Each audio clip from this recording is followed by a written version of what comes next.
আসসালামু আলাইকুম। আজকে আপনাদের জন্য নতুন একটা রেসিপি নিয়ে আবারও এসেছি। আজকের রেসিপি হচ্ছে সুজি দিয়ে দুধ সুজি পরোটা রেসিপি। আশা করি আমার আজকের রেসিপিটা আপনাদের অনেক ভালো লাগবে। এই পরোটাগুলো যেমন স্বাদ তেমনই সফট নরম। এগুলা কি পরোটা খাচ্ছি নাকি আর কিছু খাচ্ছি সেটা বোঝাই যাবে না। আপনি যখন মুখে দিবেন সেটা অটোমেটিক্যালি গলে যাবে। এই যে কতটা সফট, একটা হাতের মুঠোর মধ্যে পরোটা চলে আসতেছে। তো চলুন দেখে নেওয়া যাক এই রেসিপিটা আমি কিভাবে বানিয়েছি।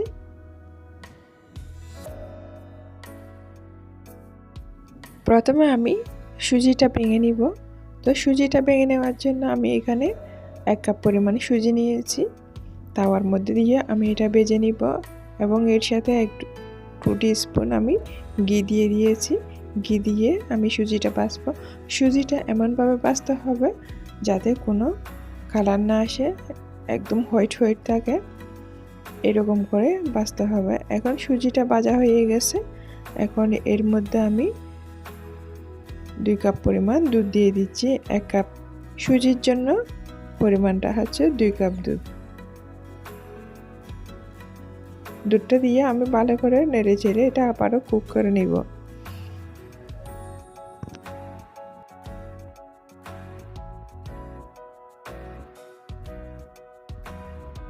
এই পর্যায়ে আমি এর মধ্যে অ্যাড করে দিব হাফ টিস্পুন লবণ এবং 2 টিস্পুন চিনি। আমি চিনি অ্যাড করে দিয়েছি এবং এর সাথে লবণও অ্যাড করে দিয়েছি। এখন আমি ভালো করে নেড়ে চেড়ে একটা ব্যাটার করে নিব। আপনারা এই রেসিপিটা অবশ্যই বাসায় একবার হলেও বানিয়ে খাবেন, দেখবেন এই রেসিপিটা অনেক মজা। পৃথিবীতে যত পরোটা আছে সব পরোটাকে হার মানাবে এই পরোটা। এটা যখন শুকিয়ে আসবে তখন এভাবে স্প্যাচুলা দিয়ে ভালো করে মতে নিতে হবে যাতে কোনো লাঞ্চ না থাকে, মানে ডোটা পারফেক্ট হয়। এভাবে যদি উঠে আসে বুঝতে হবে এটা একদম পারফেক্ট হয়েছে। স্প্যাচুলার সাহায্যে এভাবে নিতে পারলে এটা পারফেক্ট। এখন এটা আমি বোর্ডের উপর নিয়ে হাতে একটু তেল লাগিয়ে মতে নিয়েছি। এখন আমি আর একটা ফ্রাই প্যানে এটা নিয়ে নিব এবং এর সাথে অ্যাড করে দিব কিছুটা কর্নফ্লাওয়ার। এখানে আমি কর্নফ্লাওয়ার দিয়ে হাত দিয়ে মতে একটা ডো করে নিব। এটা একদম স্টিকি ডো হবে। এখানে আমি কোনো পানি অ্যাড করব না। যদি ইমার্জেন্সি প্রয়োজন হয় সেক্ষেত্রে আপনারা সামান্য করে দুধ অ্যাড করতে পারেন, কারণ এটা দুধ দিয়ে বানালে এটা বেশি টেস্টি হয়। সেজন্য আমি কোনো পানি অ্যাড করব না। যদি ইমার্জেন্সি বেশি হয় সেক্ষেত্রে আপনারা যতটুকু দরকার হয় ততটুকু দুধ দিয়ে এটা করতে পারেন, প্রসেসিং করতে পারেন। তো এটা আমি মতে হাত দিয়ে একটা পারফেক্ট ডো করে নিচ্ছি। এই যে স্টিকে একটা ডো রেডি হয়ে গেল। এখন এটা আমি একটা বোর্ডের উপর নিয়ে আরও একটু ভালো করে মতে নিব।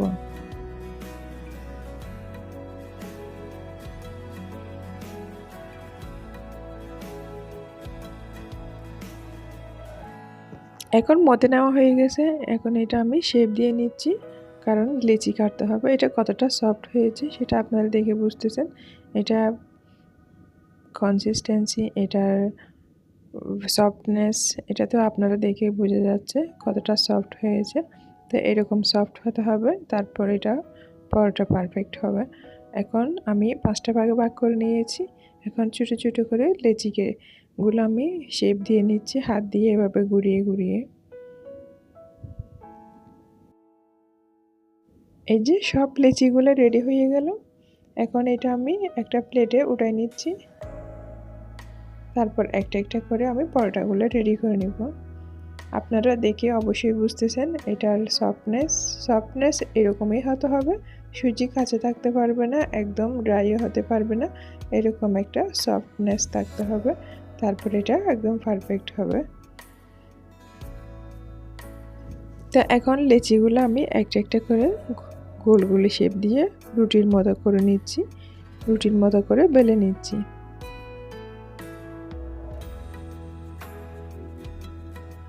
এখানে আপনারা চাইলে কর্নফ্লাওয়ার দিয়েও বেলে নিতে পারেন, আবার চাইলে ময়দা দিয়েও বেলে নিতে পারেন। এখানে আটা ব্যবহার করবেন না, আটা ব্যবহার করলে এটা খেতেও ভালো লাগবে না, সফটনেসও চলে যাবে, কালারটাও নষ্ট হয়ে যাবে। তো সেই জন্য এখানে আটা ব্যবহার করা যাবে না। এটা ময়দা দিয়ে বেললে এটা পারফেক্ট থাকবে, দেখতেও সুন্দর হবে। তো এখানে আমি কর্নফ্লাওয়ার দিয়ে এটা বেলে নিচ্ছি। এভাবে আমি 5টা যেই লেচি কেটেছি সবগুলো বেলে নিচ্ছি। আমার একটা পরোটা রেডি হয়ে গেছে।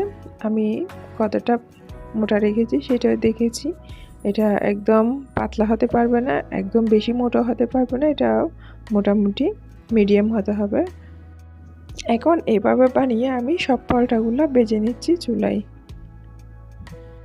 এক্ষেত্রে আপনারা তেলটা যখন একটু গরম হয়ে আসবে তখন পরোটাটা তেলের মধ্যে দিবেন। এখানে আমি কম তেলও দিনে বেশি তেলও দিনে মানে একটু নর্মাল থেকে একটু বেশি দিয়েছি। তো এটা ভাজার সময় এভাবে ভাজতে হবে। তো এটার মধ্যে কোনো তেল ঢুকবে না, এটা যেহেতু কাইয়ের মতো করে এটা ধরা হয়েছে সেই জন্য এটাতে কোনো তেল ঢুকবে না। এটা আমরা ইনস্ট্যান্ট গরম গরম যদি এখান থেকে উঠাই ফেলি তাহলে এটা একদম শুকনো হয়ে যাবে, তেল টেনে যাবে। তো সব পরোটা বেজে নেওয়ার পর আপনাদের কাছে আমি এখন ফিরে আসতেছি। এই যে সব পরোটাগুলো বেজে নেওয়া হয়ে গেছে। এখন একটা একটা করে সবগুলো আমি আপনাদেরকে দেখাচ্ছি এটা কতটা সফট হয়েছে, কতটা ইয়ামি হয়েছে, কতটা নরম হয়েছে, এটা কতটা লেয়ার হয়েছে, এটা লেয়ার যুক্ত হয়েছে এবং ইয়ামিও হয়েছে, নরম ফুলকো ফুলকো হয়েছে। আশা করি আমার আজকের রেসিপিটা আপনাদের অনেক ভালো লেগেছে। আমার রেসিপিটা যদি আপনাদের ভালো লাগে তো অবশ্যই কমেন্ট বক্সে কমেন্ট করে জানাবেন, আমার চ্যানেলটা সাবস্ক্রাইব করে দিবেন। তো এখানে আমি একটা পরোটা হাতে নিয়ে আপনাদেরকে দেখাচ্ছি এটা কতটা সফট হয়েছে। এটা হাতের মধ্যে একদম মানে চলে আসতেছে, এতটাই সফট। এটা বানাতে বেশি টাইম লাগে না, 10 মিনিটের মধ্যে আপনারা এটা বানাতে পারেন। এটা বাচ্চারাও পছন্দ করে, ছোটরাও পছন্দ করে, ছোটো বড় সবাই পছন্দ করে।